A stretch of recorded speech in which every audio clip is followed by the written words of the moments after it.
நம்ம வீட்டில் ரொம்ப சிக்கனவாதியாக இருக்கிறவங்கள்ட்ட தான் என்ன பண்ணுவாங்க, ஒரு பொருளை கொடுப்பாங்க. காசு பணத்தை கொடுத்து சேர்த்து வைக்க சொல்லுவாங்க. அவங்கள தான் நிர்வாக பொறுப்பை அவங்கள்ட்ட ஒப்படைப்பாங்க. ஏன்னா, அவங்க தான் என்ன பண்ணுவாங்க, சரியா செய்கிறாங்க, சிக்கனமா இருக்கிறாங்க, காசு பணத்திற்கு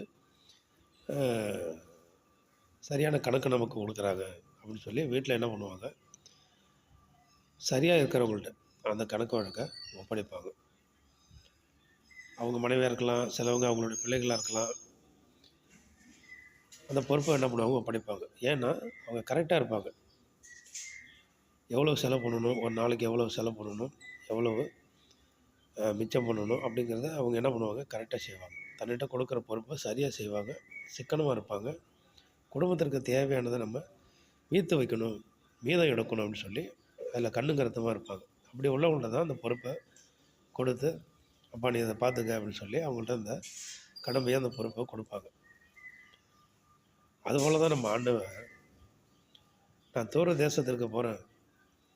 அவன் அவன் திறமைக்கத்தக்க தாளந்தை தரேன்னு" சொல்லி ஒருவன்ட்ட 5 தாலந்து குடுக்குறாங்க, ஒருவன்ட்ட 2 குடுக்குறாங்க, ஒருத்தர்ட்ட 1 குடுக்குறாங்க. அவர் திரும்ப வந்து கணக்கு கேட்குறாரு. 5 கொடுத்தவங்க 5 சம்பாதிச்சுட்டாங்க. 2 கொடுத்தவங்க 4 சம்பாதிச்சுட்டாங்க. 1 கொடுத்தவன் நிலத்தில புதைச்சு வச்சிருக்கிறாரு. இப்ப ஆண்டவர் என்ன பண்றாரு, கோபம் கொண்டு, "பொல்லாதவனும் சோம்பலுமான ஊழியக்காரனே, அழுகையும் பற்கடிப்புமான அதில பங்கடைன்னு" சொல்லிடுறாரு. இதெல்லாம் சொல்லிட்டு தான் ஆண்டவர் சொல்றாங்க, "உள்ளவன் எவனோ அவனுக்கு கொடுக்கப்படும். இல்லாதவனிடத்தில் உள்ளதும் எடுத்துக் கொள்ளப்படும்." அப்போ உள்ளவன் திறமை இருக்கணும், சிக்கனம் இருக்கணும், சேர்த்து வைக்கணும்னு இருக்கணும். நம்ம எதிர்கால வாழ்க்கைக்கு என்ன வேணும்னு சொல்லி இதெல்லாம் இருக்கணும்.